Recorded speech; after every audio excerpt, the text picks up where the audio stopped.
Hello. నమస్కారం sir. నా పేరు నమస్తే భావరాణి. అంతర్జాలంలో మాకు అచ్చంగా తెలుగు అనే మాసపత్రిక ఉందండి. ప్రపంచవ్యాప్తంగా 2 లక్షల మంది పైగా చదువుతారండి నెలకు. అదండి. అయితే ఇవాళ ప్రత్యేకంగా మీ ఇంటర్వ్యూ తీసుకుందామని ఫోన్ చేశానండి. మీ బాల్యం, మీ స్వగ్రామం గురించిన సంగతులు చెప్తారండి? నేను పుట్టింది, పెరిగింది, చదివింది, ఆడింది, పాడింది, నాటకాలు వేసింది అంతా కూడా విజయవాడే. తర్వాత సినిమా ఆఫర్ రావటం, అహనా పెళ్ళంటే అవకాశం రావటం, తర్వాత కొన్ని సినిమాలు ఒక 50 సినిమాల వరకు విజయవాడ నుంచే షటిల్ చేశాను. అన్ని చోట్లకి వెళ్ళాను. మెడ్రాస్, రాజమండ్రి, విశాఖపట్నం, హైదరాబాద్ 50 సినిమాల వరకు ఇలా యాక్సెప్ట్ చేశాను. అంటే బాల్యం నుంచి కూడా మీకు ఆసక్తి ఉండేదా అండి నటన పట్ల? నాటకాలు పెద్దవాళ్ళు ఎవరైనా వేస్తే చూసి అలవాటు ఉండేది చిన్నప్పటి నుంచి. నాటకాలు చూసి మనం కూడా వాళ్ళ సరసన చేయగలమా, ఎప్పుడు వస్తుందో మనకి అలాంటి అవకాశం అని ఆలోచించేవాడిని. అలా మెల్లగా ఒక 1974 నుంచి నాటకాలు వేయటం మొదలుపెట్టాను. మీరు పుట్టిందండి ఏ సంవత్సరంలో అండి? ఏదమ్మా సినిమాలు మీరు పుట్టింది ఏ సంవత్సరంలోనండి? నేను పుట్టింది 1956 అక్టోబర్ 15. అంటే ఇది 1974 నుంచి మొదలు పెట్టారనమాట. నా 18th ఇయర్ నుంచి స్టార్ట్ అయ్యాను. 18th ఇయర్ నుంచి. మెడ్రాస్ లో నేను వేసిన నా నాటకాన్ని జంజాల గారు చీఫ్ గెస్ట్ గారు వచ్చి చూశారు. ఆ ప్లేలో బాగా చేశానని నన్ను సినిమాకి పరిచయం చేశారు. అహనా పెళ్ళంట. మీ నాన్నగారు అమ్మగారి పేరండి? అమ్మ పేరు సరోజిని, నాన్న పేరు కాంతారావు. ఎవరికైనా ఈ నటన నేపథ్యం ఉందా అండి ఇంట్లో? మా పెదనాన్న గారు ఆర్టిస్టే. ఆయన సింగర్ కమ్ నటుడు. ఆయన పేరు కృష్ణ బ్రహ్మం. ఆయన అప్పరగడ్డ సార్ అనేవారు అప్పట్లో, మా చిన్నప్పుడు అనేవారు. విజయవాడలో అంత విజయవాడలో ఆయన సక్కుబాయి నాటకంలో మన బుర్రా సుబ్రహ్మణ్య శాస్త్రి గారు ఉన్నారు కదా, ఆయనతో కలిసి ఆయన సక్కుబాయి వేసి యోగి వేసేవారు. నేను చాలా చిన్నప్పుడు చూశాను. నాకు చాలా గుర్తు ఆపలే కూడా. మీరు సినిమా రంగానికి వెళ్తారని అనుకున్నారండి ఎప్పుడైనా? లేదమ్మా, అసలు ఆయన చెప్పేంత వరకు జంజార్ గారు స్టేజ్ మీదకి వచ్చి బాగుందయ్యా, బాగా చేసావు, నెక్స్ట్ మూవీలో నీకు సపోర్ట్ చేస్తాను చెప్పు కానీ అని అన్నారు. అంతే. ఆ తర్వాత అహనా పెళ్ళంటే ఆఫర్ రావడం, చేయటం, మనం సినిమాకి కూడా పనికి వస్తామా అని అప్పుడు అనుకున్నాం. బాగుందండి. మీరు మరి చిన్నప్పటి నుంచి ఈ నాటకాలు, ఇటు నటన వైపు వెళ్ళిన తర్వాత మీ కుటుంబ సభ్యుల సహకారం ఎలా ఉండేదండి? వాళ్ళు మిమ్మల్ని ఎంకరేజ్ ఏముందండి, సహకారం ఎక్కడైనా ఉండేదే. మా అమ్మ రిహార్సల్స్ చేసి 4కి 5కి యోగాకి వస్తే తలుపు తీస్తూ ఎందుకు వచ్చిందిరా, ఏమన్నా కూటికి వచ్చానా గుళ్ళకి వచ్చానా, ఎందుకు తిరుగుడు, ఈ రిహార్సల్స్ ఏంటి, ఈ టైం రావడం ఏంటి అని చెప్పి ప్యాక్ చేసేది.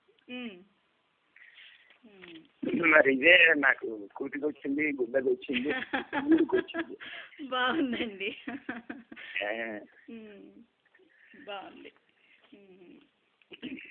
చాలా. మీ దృష్టిలో హాస్యం అంటే ఎలా ఉండాలండి అసలు? హాస్యం ఎలా ఉండాలి, దానికి నిర్వచనం చెప్పాలంటే సూర్యకాంతమ్మ గారి హాస్యంలా ఉండాలి.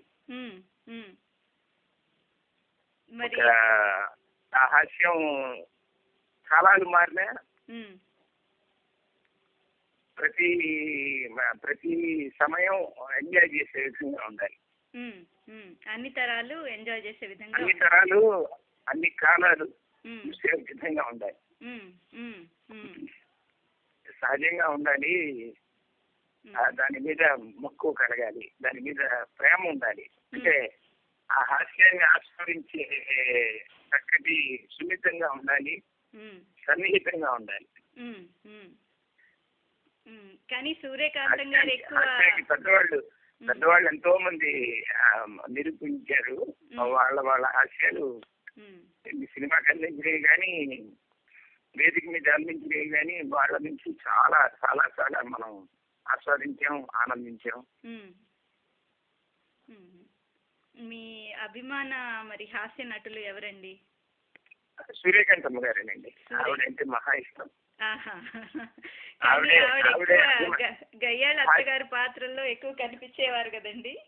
అవును, ఆవిడ గయ్యాళి అత్త పాత్రలు చేసిన హృదయం చాలా మంచిది అంటారు. ఆవిడ చేసే క్యారెక్టరైజేషన్స్, ఆవిడ చెప్పే డైలాగ్ కానీ, మాడ్యులేషన్ కానీ, డిక్షన్ కానీ ఎక్కడో మనకి తెలిసిన ఆవిడ, మనకి మన రిలేషన్, మన దూరపు చుట్టం అన్నట్టుగా ఆవిడ చేసే హాస్యం నాకు బాగా బాగా ఇష్టం.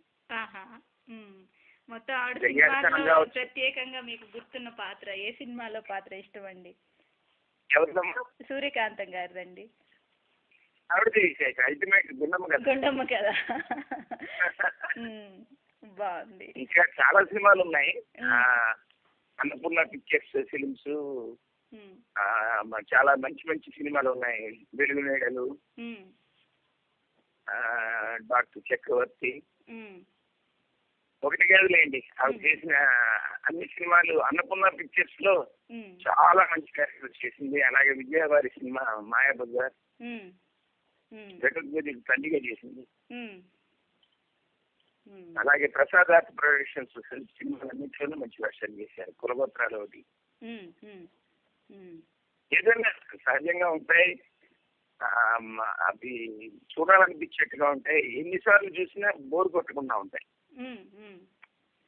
మీకు ఉచ్చారణలో ఇంత స్పష్టత ఎలా వచ్చిందండి? చిన్నప్పటి నుంచి మీరు సాధారణ స్పష్టత అంటే నేను కలిసిమెలిసి తిరిగింది చాలా మంచి మంచి నటులతో కలిసి యాక్ట్ చేయడమో, లేకపోతే వాళ్ళతో సహచర్యమో, వాళ్ళ నుంచి కొంత అబ్బింది. అలా క్లారిటీ ఎక్కువ ఉండే విధంగా, స్పష్టత ఉండే విధంగా అలా అలవాటాయి.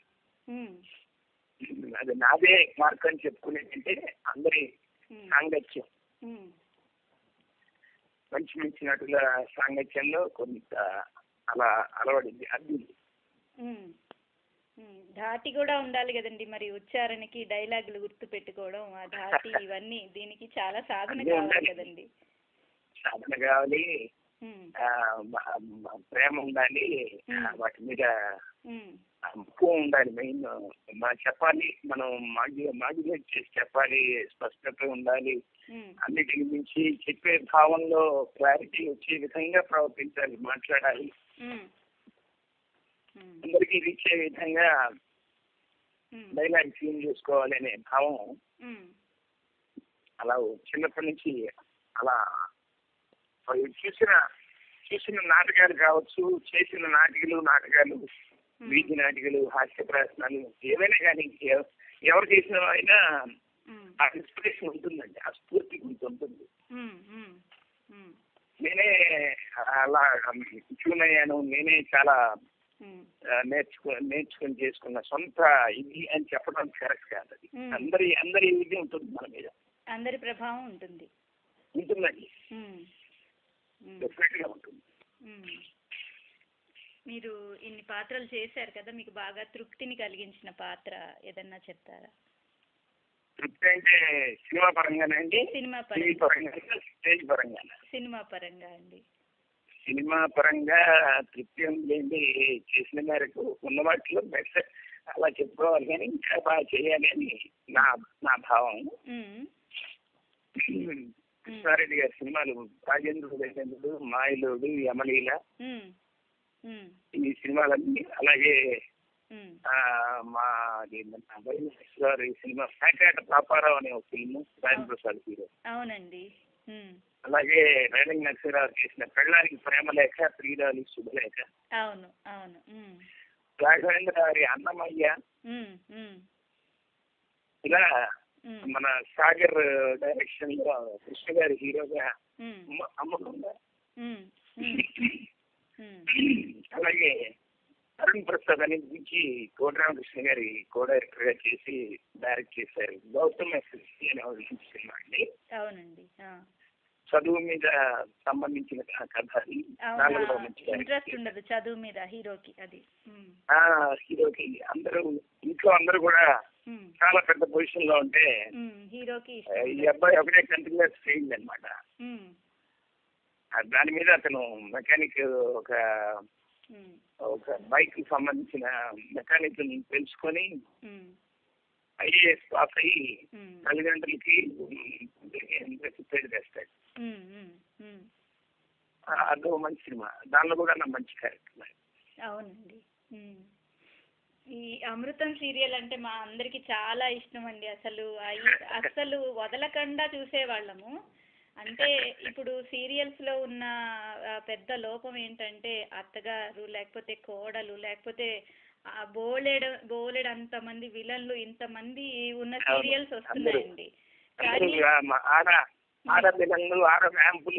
అందరూ అసలు ఎవరు ఎట్లా ఎప్పుడు మారుతారో తెలియదండి. కానీ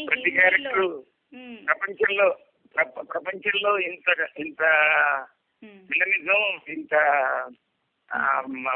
ఆడవాళ్ళ మీద ఆడవాళ్ళకి ఇంత కోపం, ఇంత అసూయ, ద్వేషాలు ఇంత ఉంటాయని మన సీరియల్స్ వల్లే తెలుస్తుంది జనానికి. తెలుస్తుంది. తర్వాత కొంచెం నేర్చుకుంటారు కూడా మనం ఇలా ఉండాలన్నమాట. అయితే హిందీలో ఏంటంటే చాలా వస్తాయండి కామెడీ సీరియల్స్, ఇవన్నీ బాగా హిట్ అయ్యాయండి. అమృతం కూడా మేము అసలు అమృతం అంటే ఇంకా ఆ టైంకి అక్కడ కూర్చుని పొట్ట చెక్కలయ్యేలా నవ్వేవాళ్ళం అండి. అంత ఇష్టం అన్నమాట. నిర్మాత గుండం గంగరాజు గారికి ఆ క్రెడిట్ అంతా చెల్లుతుంది. ఎందుకంటే ఆయన ఆలోచన విధానం, ఆయన చేసిన కాన్సెప్ట్ అది. స్క్రిప్ట్ కూడా ఆయనదేనండి? స్క్రిప్ట్ కూడా ఆయనదే. ఎన్నో ఆయన ఒక 1 year కి ప్లాన్ చేసి స్టార్ట్ చేద్దాం అనుకున్నది ఒక 6 సంవత్సరాలు టెలికాస్ట్ అయింది. 6 సంవత్సరాలు 313 ఎపిసోడ్స్ చూశారు అందరూ. హాస్య సీరియల్ ఒక 6 ఏళ్ల పాటు సాగడం అనేది ఇదే ఫస్ట్ టైం. ఇంకెప్పుడు ఇంకోటి మరొకటి చెప్పడానికి లేదు. వైవిధ్యం సార్, వైవిధ్యం అలా ఉండేది సార్ ఆ సీరియల్లో. అవునండి. చదవడం అంటే వెడ్ గ్రైండర్ లో వేసి రుబ్బడం, తర్వాత అట్ల తద్దికి పిజ్జాలు పట్టుకు రావడం, అసలు కడుపు చెక్కలయ్యేలాగా రోజంతా పడ్డ టెన్షన్లన్నీ మర్చిపోయేవాళ్ళం అండి నిజంగా. ఆయన థాట్స్ అన్ని ఇన్నోవేటివ్ గా, మోడరేటివ్ గా, హాస్యం కూడా రొటీన్ గా కాకుండా డైలాగ్ ఒక పంచ్ ఉండేదండి. అవునండి. ఆ సీరియల్ ఇంకా కొనసాగుతుందా సార్? ఏంటి మరి స్క్రిప్ట్ లేక ఆపేశారండి. ఓకే. కొత్త స్క్రిప్ట్ కోసం చూస్తున్నారు. మరి స్క్రిప్ట్ ఉంటే కొనసాగుతుంది. అంతేనండి. మళ్ళీ కొనసాగాలని మేము అందరం కోరుకుంటున్నామండి నిజంగా నా సీరియల్. చాలా మంది ప్రొడ్యూసర్స్ నన్ను కాంటాక్ట్ చేసేవాడు. అమృతం టైప్ లో ఏదైనా కథ ఉంటే చెప్పండి, మేము ప్రొడ్యూస్ చేస్తాం, మేము టెలికాస్ట్ చేస్తాం టీవీ ఛానల్స్ లో. ఏమన్నా ఉంటే పాయింట్ చెప్పండి, సబ్జెక్ట్ చెప్పండి అని అంటుంటారు నాతో. అది మరి అది అమృతం కుదిరినంతగా మళ్ళీ మిగతా కుదరాలి కదా అన్ని. అవునండి, కరెక్టేనండి. మరి 7 సీరియల్స్ మీరు చెప్పే ఇలా అత్తలు, కోడళ్ళు, రాత్రి అంతా పెట్టుకునే టైప్ ఆఫ్ ఉదయంలు, అక్కలు, ఆ సీరియల్స్ కావాలంటే కోకోలాలు ఎన్నో వస్తున్నాయి కదా, చూస్తున్నారుగా. అవునండి. అవి కాదండి ఇంకా తెలుగులో హాస్య సీరియల్స్ ఎందుకు పెరగవా అని అదొకటి అర్థం కాదండి. మధ్యలో విశ్వనాథ్ గారు ఒక సీరియల్ మొదలు పెట్టారు. అల్టిమేట్ గా నేను చెప్తాను సీరియల్స్ రాయడం అనేది రైటర్ బాధ్యత అండి. రైటర్ కి మంచి రైటర్ ని పట్టుకోగలగడం, దాన్ని రాయడం, దాన్ని చేసే ఆర్టిస్టులు అయితే ఉన్నారు. తీసే ప్రొడ్యూసర్ అయితే ఉన్నాడు, కానీ రాసే రచయిత కరెక్ట్ గా సూట్ అవ్వాలండి. కరెక్టేనండి. బాగా రాయాలి, బాగా రాసి వాటిని రాసిన వాటిని వాసిగా తీయాలి. అవునండి, అవును. అది చాలా, అది దానికి విట్టు ఉందా అంటే అక్కడ సబ్జెక్ట్ ఉంటేనే జనం తీయడానికో చేయడానికి ఉంటుంది. ఇప్పుడు అందుకే అంటాను నేను రచయిత గురించి నేను మాట్లాడుతుంటాను. ఏమనంటే రాసేందుకు ఏదన్నా ఉంటేనే తీసేందుకు ఉంది, తీసేందుకు ఏదన్నా ఉంటేనే చేసేందుకు ఉంది. అదే వరుస రాసేందుకు ఏదన్నా ఉంటే చేసేందుకు ఉంది, చేసేందుకు ఏదన్నా ఉంటేనే తీసేందుకు ఉంది. బాగుంది.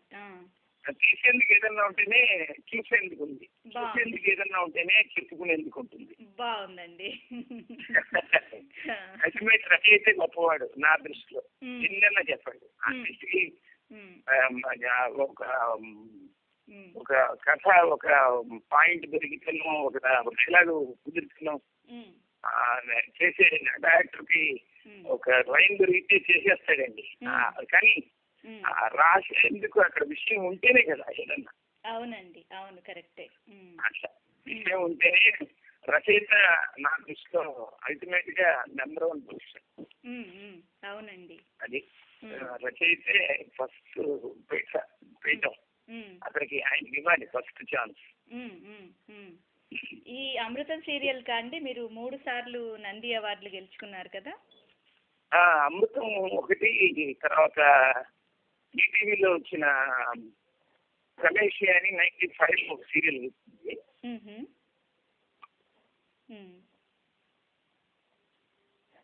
Hello hello, వినబడుతోందమ్మా? వినబడుతోంది, చెప్పండి. అమృతానికి కోణం ఉత్తమ హాస్యనటుడు ఒక జిమనీ సీరియల్ గా వచ్చింది. అలాగే 95 లో రమేష్ అని చెప్పి ఈటీవీ సీరియల్ కి వచ్చిందండి ఫస్ట్ ఉత్తమ హాస్యనటుడుగా. అలాగే ఈటీవీలోనే ఒక 5 years బ్యాక్ ఒక సీరియల్ మిస్ట్రెస్ సుబ్రహ్మణ్యం అని చెప్పి శివాజీ రాజా తీసిన సీరియల్ కి, దానికి కూడా ఉత్తమ హాస్యనటుడు వచ్చింది. మొత్తం 3 టీవీకి సంబంధించిన సీరియల్స్ కి ఉత్తమ హాస్యనటుడు నంది అవార్డ్స్ వచ్చాయి ఆంధ్రప్రదేశ్. బాగుందండి. అలాగే మరి సినిమా పాత్రలకి మీకు వచ్చిన అవార్డులు ఏమైనా ఉన్నాయండి? సినిమా పాత్రలకు వచ్చినవి చాలా తక్కువ అండి. అవన్నీ కూడా ప్రైవేట్ ఆర్గనైజేషన్స్ వల్ల వచ్చినాయి తప్ప నంది అవార్డ్స్ వచ్చినంత స్థాయికి నా క్యారెక్టర్స్ కి రాలేదండి. అది ఇప్పుడు నటన కాకుండా మీ ఇతర హాబీలు ఏంటండి? నేనేదో 2 మాటల్లో అర్థాలు మారేట్టుగా సరదాగా చెప్తుంటాను. ఉదాహరణకి 2-3 చెప్పమంటారా? చెప్పండి, చెప్పండి. మా పాఠకుల కోసం సరదాగా హాస్య డైలాగులు. ఏ పుట్టలో ఏ పాముందో, వినపడుతోందండి? వినపడుతోంది, చెప్పండి. ఏ పుట్టలో ఏ పాముందో, ఏ పొట్టలో ఏం పాము అయిందో ఎవరికి తెలుసు?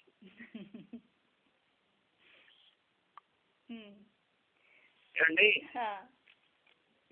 మనకి వెల్ విషర్స్ 2 రకాలు. ఒకరు నిజమైన వెల్ విషర్స్, మరొకరు నిజంగా వెల్ విషర్స్. బావిలోకి దోసేస్తారంటారు. అలాగే అతని మాటలు వింటే ఒళ్ళు జలధరిస్తుంది, అతని మాటలు వింటే ఒళ్ళు జలధరిస్తుంది, అతన్ని చూస్తే కళ్ళు జలధరిస్తాయి. ఏడుపు వచ్చేస్తుంది అన్నమాట. అలా ఇట్లాంటివి చాలా, అంటే ఒక 50 నుంచి 100 వరకు కొంత రాసుకున్నాను. సరదాగా ఎక్కడైనా స్టేజ్ లో చెప్పాల్సి వస్తే కేవలం మీటింగ్ చెప్తే సరిపోతుంది కదండి. ఇలాంటివి 4-5 చెప్తుంటాను సరదాగా. అలాగే మొన్న బ్లిమ్ గారు, రైటర్ బ్లిమ్ గారు జడపద్యాలని ఒక బుక్ ఓపెనింగ్ కి కనికళ్ళ చీఫ్ గెస్ట్ గా వచ్చాడు. అవునండి. అయితే నేను అన్నాను అనమాట, సున్నితంగా తగిలితే వాలు జడ, గట్టిగా తగిలితే వాల్ జడ. బాగుందండి. ఇలాంటివి మనిషిని నడిపించేది ఉమ్, నవగ్రహాలే కావు, ఉమ్. నవ్వు ఆగ్రహాలు కూడా. ఓహోహో, బాగుంది. ఉమ్, ఉమ్, ఇలా అంటే ఉమ్, చాలా వరకు ఉమ్, అంటే ఇంగ్లీష్ నుంచి తెలుగు చేయటం. ఉమ్, ఈ మధ్య అతనికి గర్వం బాగా వచ్చింది, ఉమ్, ఈ మధ్య అతనికి గర్వం బాగా పెరిగింది. ఉమ్. అతనికి ఎలాగైనా సరే గర్భస్రావం చేయాలి. గర్వస్రావం. బాగుందండి. జీవ భాష ఉమ్, ఉమ్, ఇలాంటిది. అలాగే ఒక ఆయన ఉమ్, ఇవన్నీ భరణి ముందు చెప్తుంటే బాగుందిరా, బాగా చెప్తున్నావు, బానే ఉంటున్నాయని అంటే పక్కన కూర్చున్న ఒక ఆయన సైలెంట్ గా కూర్చున్నాడు. ఉమ్, దాని మీద ఆయన ఆయన మీద కూడా ఒకటి సరదాగా ఏంటంటే ఉమ్, పంచ్ బాగుండి కూడా అంటే పంచ్ నచ్చి కూడా ఉమ్, రియాక్ట్ కాకపోతే ఉమ్. పంచ్ మహాపాతకాలు చుట్టుకుంటాయి మీకు.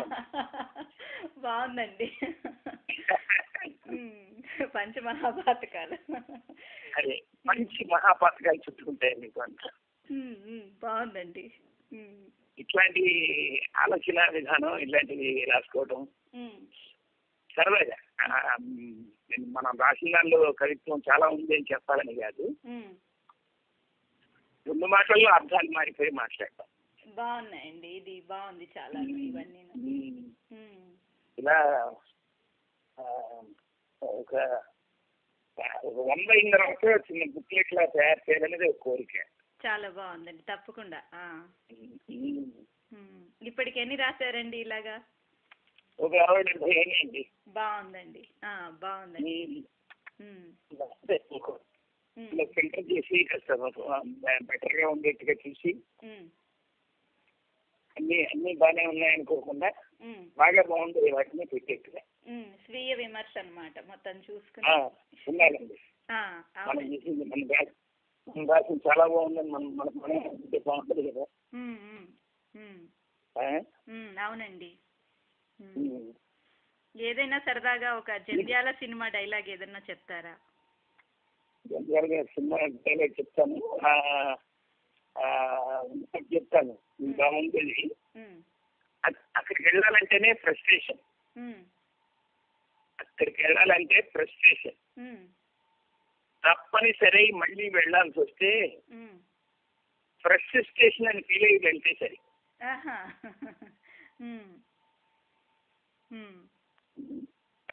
బాగుందండి.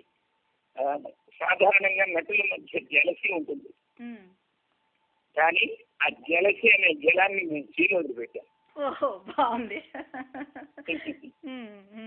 బాగుందండి. మనకి ఒక సామెత ఉంది, ఊరోళ్ళ పెళ్లికి కుక్కల హడావిడి అని ఒక సామెత ఉంది. అవునండి. దాన్ని నేను కొంచెం మార్చాను, ఊరోళ్ళ పెళ్లికి కుక్కుల హడావిడి అని. కుక్కుల హడావిడి బాగుందండి.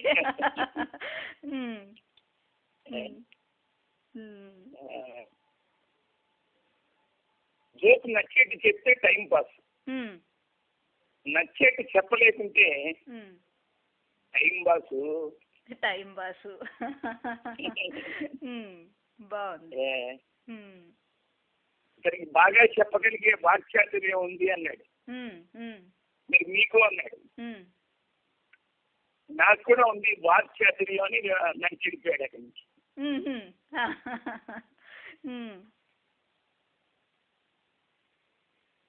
ఇలాంటివి సరదాగా ఇలా అంటే ఇవే చెప్తున్నాను, ఈ మధ్య సరదా బట్టి ఇవే చెప్తున్నాను. బాగుందండి.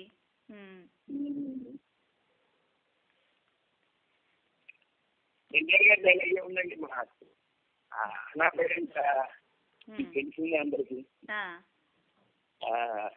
ఏమీ చెప్పకుండానే బ్రహ్మానందం గారు నేను అలాగా అని చెప్పి అవును క్యారెక్టర్ అదే నాకు బాగా పేరు తెచ్చింది కూడా. లాస్ట్ గా ఒక్కటి చెప్తాను, ఎక్కువ చెప్పండి మీకు. అలాగేనండి. చాలా చెప్తుంటారు మీకు. మనం బాగా మాట్లాడగలిగితే ప్రస్ఫుట మనం మనం ప్రస్ఫుటంగా మాట్లాడగలిగితే ప్రస్ఫుటంలో కనబడే అవకాశం ఉంది, వినబడే అవకాశం ఉంది. మనం బాగా మాట్లాడగలిగితే ప్రస్ఫుటంలో కనిపిస్తాం, వినిపిస్తాం. ప్రస్ఫుటం అర్థమైందండి. ప్రెస్ పేజ్ లో అన్నమాట. ప్రెస్ పేజ్ లో కనబడుతుంది. బాగుంది. నాకు ఈమెయిల్ చేసి పెట్టరా అన్న. నాకు ఈమెయిల్ చేసి ఈమెయిల్ చేసి పెట్టరు అన్న. ఈమెయిల్ చేసి పెట్టి బాగుందండి.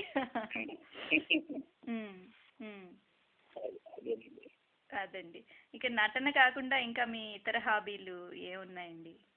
నేను మ్యూజిక్ బాగా వింటానండి. పాటలు, పాత పాటలు, ఏవైనా సరే మంచి వినాలనిపించే, చక్కగా వినాలి అనిపించే ప్రతి పాట వింటానండి, బాగా వింటాను. తమిళ్ అండి, తెలుగు, హిందీ.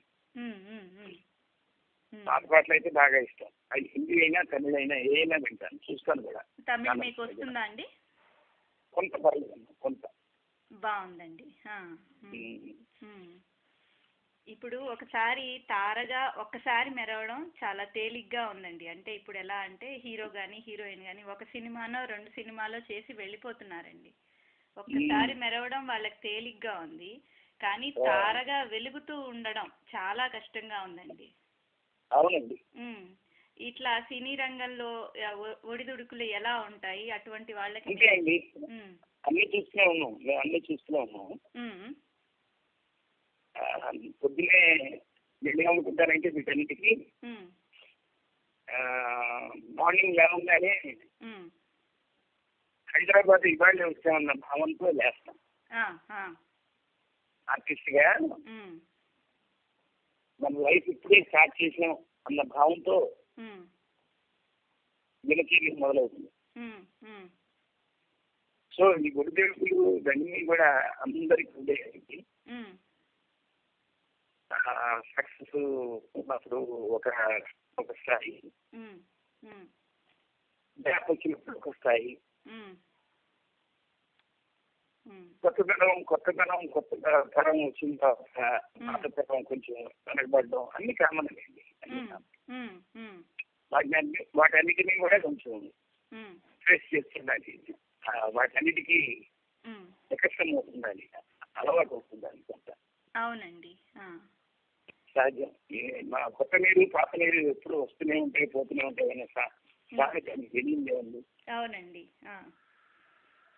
మీరు అనుకున్న ఉత్తమ ప్రశంస అండి, మీరు నటులుగా మీకు బాగా తృప్తి కలిగించిన ప్రశంస?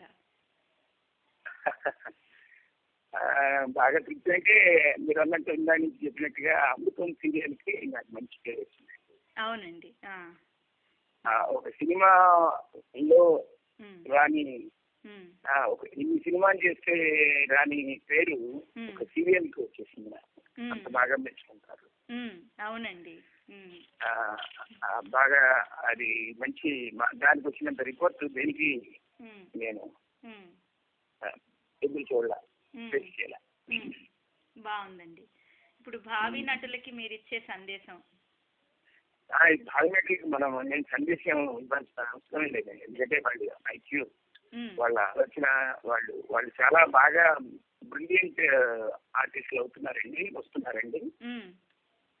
బాగా కాన్ఫిడెన్స్ తోనే వాళ్ళు ఎంటర్ అవుతున్నారు.